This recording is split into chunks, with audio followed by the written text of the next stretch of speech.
আমি কিন্তু আমার আগের ভিডিওতে একবারও এটা বলিনি যে লেহেঙ্গার সঙ্গে গোল্ড জুয়েলারি একেবারে পরাই যাবে না। তা কিন্তু একেবারেই নয়। আমি শুধুমাত্র আমার মনের মধ্যে থাকা আমার মতামতটা তোমাদের সঙ্গে শেয়ার করেছি। আর তোমাদেরও কি মনে হয় সেটা জানতে চেয়েছি। এই যা মাত্র আমাদের এই ব্রাইড কিন্তু একটা রয়্যাল লেহেঙ্গা পরেছিল, সাথে ও আমায় এসেই বলেছিল, তানিয়াদি আমাকে একটা রয়্যাল লুক করে দিও, যেন রানীদের মতন লাগে আমায় দেখতে। আর সত্যি ওকে ঠিক সেরকমটাই লাগছিল দেখতে।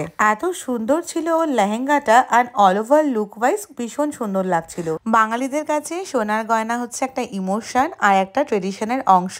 সবসময় সব আউটফিটের সাথেই সেটা অবশ্যই তোমরা পরতে পারো এবং ভালো লাগে, কিন্তু আমি শুধু এটাই বলেছি শাড়ি হচ্ছে বেস্ট অপশন, যার সাথে অ্যাপ্রোপ্রিয়েটভাবে সোনার গয়না কিন্তু ভীষণ সুন্দর লাগে দেখতে। As a makeup artist look wise যেটা সব থেকে বেশি ভালো লাগে সেটা আমি তোমাদের সঙ্গে শেয়ার করতে চেয়েছি। জাস্ট শুধুমাত্র একটা সাজেশন মাত্র। তোমরা যারা বুঝতে পারো না কীরকম আউটফিটের সাথে কীরকম জুয়েলারি পরবে রিসেপশনে, তাদের জন্য আমি কিছু ফটোস দিয়ে দিলাম। যারা রিসেপশনে লেহেঙ্গা পরতে চাইছো কিন্তু গোল্ড জুয়েলারি পরা ম্যান্ডেটারি, তাদের আমি সাজেশন দিতে চাইবো তোমরা এরকম প্যাটার্নের চোকার পরো, তাতে কিন্তু তোমাদের লুকটা ভীষণ সুন্দর আসবে। আর যারা তোমরা এইরকম চাটাই হারের সাথে লেহেঙ্গা পরতে চাইছো, তাদের আমি সাজেশন দিতে চাইবো তোমরা লেহেঙ্গাটা স্কিপ করে পিওর বেনারসি পরো বা যে কোনো এক্সক্লুসিভ শাড়ি পরতে পারো, তাতে কিন্তু তোমাদের রিসেপশন লুকটা আরও অনেক বেশি সুন্দর আসবে। আর যারা গোল্ড ছেড়ে অন্য কিছু ভাবতে পারবে তারা অবশ্যই এই রকম কুন্দনের জুয়েলারি ট্রাই করতে পারো লেহেঙ্গার সাথে। আমার মনে হয় ভীষণ সুন্দর একটা লুক সেট হবে। যাই হোক, অ্যাজ আ মেকআপ আর্টিস্ট আমি আমার সাজেশনস তোমাদের সঙ্গে শেয়ার করলাম। তোমাদেরও কিছু মতামত থাকতে পারে, তোমরা কিন্তু অবশ্যই সেটা কমেন্ট বক্সে আমাকে জানিও, তবেই আমি তোমাদের ইচ্ছেগুলো বুঝতে পারবো বা তোমাদের পছন্দগুলো আমি বুঝতে পারবো। যাই হোক, এবার চলো দেখে নিই আমাদের আজকের ব্রাইড কি ডিমান্ড করেছিল আমার কাছে, আর তার লুক নিয়ে সে কতটা স্যাটিসফাইড হয়েছে। আজকে আমাদের এই ব্রাইডের ডিমান্ড হচ্ছে রানী রানী দেখতে লাগতে হবে, রয়্যাল লুক চাই, তাই তো? দেখো একদম রয়্যাল লুক চাই তো, একদম পুরো রানীর মতো লাগে।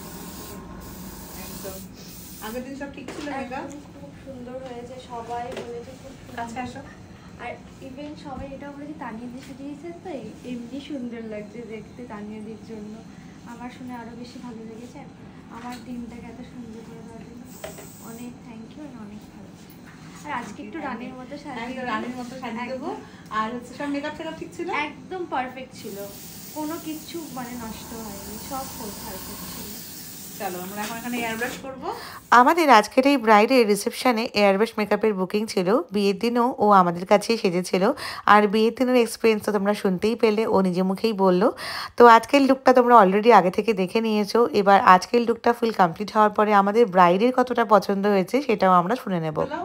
কেমন বাড়ি মাথা এদিক যাচ্ছে, বাট পরবো, এরকম করে থাকবো, বাট পরবো, নাহলে রানী রানী লাগবে না দেখতে। একটু মানে একটু যতই শরীর খারাপ হোক, একটু আমাকে একটু সো আফটার মেকআপ আমাদের ব্রাইডের মুখে স্মাইল দেখেই বুঝতে পেরে গেছো কতটা পছন্দ হয়েছিল তার এই লুকটা। আর আমরাও চেষ্টা করেছিলাম তাকে একটা রয়্যাল লুক দেওয়ার। তো লুকটা ফুলফিল হওয়ার পর ঠিক এরকমটা লাগছিল দেখতে, ভীষণ রয়্যাল অ্যান্ড গর্জাস লাগছিল, ভীষণ সুন্দর লাগছিল আমাদের এই ব্রাইডকে। তো তোমাদের কেমন লাগলো, আর আমার কথাগুলো, আমার সাজেশনগুলো তোমাদের কেমন লাগলো, তোমাদের মতামত সমেত আমাকে কিন্তু কমেন্টস করে জানিও। দেখা হবে নেক্সট ভিডিওতে। টাটা।